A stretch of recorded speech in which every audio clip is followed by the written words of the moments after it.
All right. So, who remembers the physics lesson video that I've done?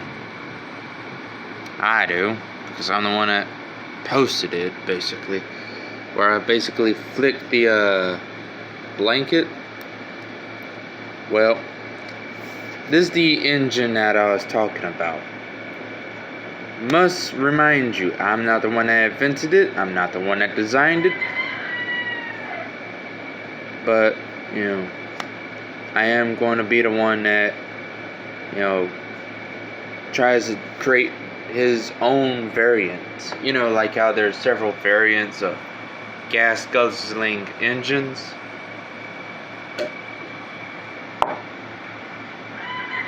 And such. You can say that this is one of my many variants of that engine. But in any case, this is also a doodle that I did revolving around a probe, basically. Now, if you can't tell from the picture, you got your radar, you got your communication system, and you got your cameras. You also got your lasers. And if you can't tell from the diagram, you have your solar cell, this little engine setup, and this ion engine. The thing is about ion engines, they can use any gas, really, as fuel, basically, and more or less relies on a gas leak, basically, as propulsion.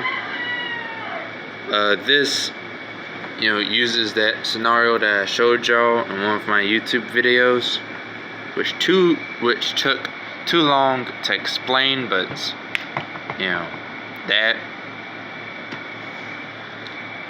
basically it takes this entire concept and turn it into an engine. And as you can see from this diagram, it would basically bounce off of here, go that direction, stop, in the process pulling the entire mechanism forward and producing thrust that way. That's basically the entire idea. The question is, how do you how do you power it? How do you wind up the spring and such? While at the same time making it where it would stop at, some point. Well, I think it should be obvious that there would be stoppers, basically. And that there would be a wire connecting to a wind-up, like a type of electric motor that would wind up the spring, where the spring would be wind up. And then as the entire thing moved this way, the spring would basically be stationary, preferably, as the entire craft moves that way. And then it would bounce again, going, with thus causing the spring to go this way, catching on some hooks or whatever, that would pretty much cause it to do an immediate stop. And as it does an immediate, as it's moving and does that immediate stop, it's winding back up. And once it does that immediate stop, it caused the entire craft to go that way. That's the idea. More or less. Kind of like a jellyfish. Anywho, we're one of those people that goes roll type people. Anywho, and we all know how solar cells work. The same way the actual cells work, but instead of using wind as to blow the boat forward, it would use solar winds to blow the entire craft forward. And obviously, like any solar system. I mean, no, not solar system. Like any cell-based system, larger the cell, more solar wind you can capture. Or, if you were, and I'm pretty sure anyone who had time and energy to put this together, or if you were to have some lasers and set it up where the solar cell can catch a mixture of laser fire and can catch solar wind, well, then you can basically, like on Earth with a fan and a cell, turn on the fan and you go forward, basically. Same concept. You can apparently, those that plastic wrap, you can basically make one out of those. Just spray it down in a type of silverly alloyed, that would make it easier to reflect the light, like the solar wind of the sun. And it's a pretty cheap material to get your hands on. Problem is, it tears up easily. So, yeah.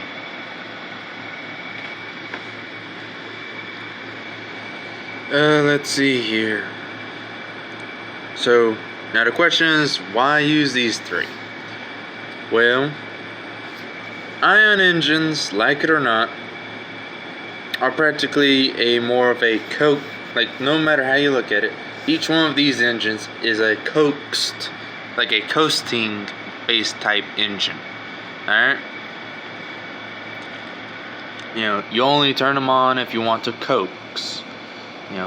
Not get somewhere fast, but get somewhere at a decent pace. If you want to get somewhere fast, you use chemical propulsion, basically. Now, however, you can build up momentum in space. There's 0G, like zero gravity, and it's zero frictionless environment. Okay? So, you can basically build up momentum and such to get to where you want to go. And, in a way, these three engine designs are all exactly that. Engines designed to build up momentum over time. And this entire probe, if you think about it, can be made out of Legos. And I'm not kidding either. I'm deadpan serious if you think about it. Because you can basically buy the materials to create a solar cell at home. You can basically buy the materials to build your own ion engine. It's not really that hard. And you can buy the materials to build, this engine here as well. And it doesn't have to be expensive either, too. The only thing that would probably be expensive to get your hands on is the solar panels, the power supply, or batteries and crap to store up the electricity needed to power the entire system, the brain, the LiDAR concept, the camera, the communication, stuff like that. That's going to be expensive. But building the frame, building the engines, and building the solar cell, that's the easy bit.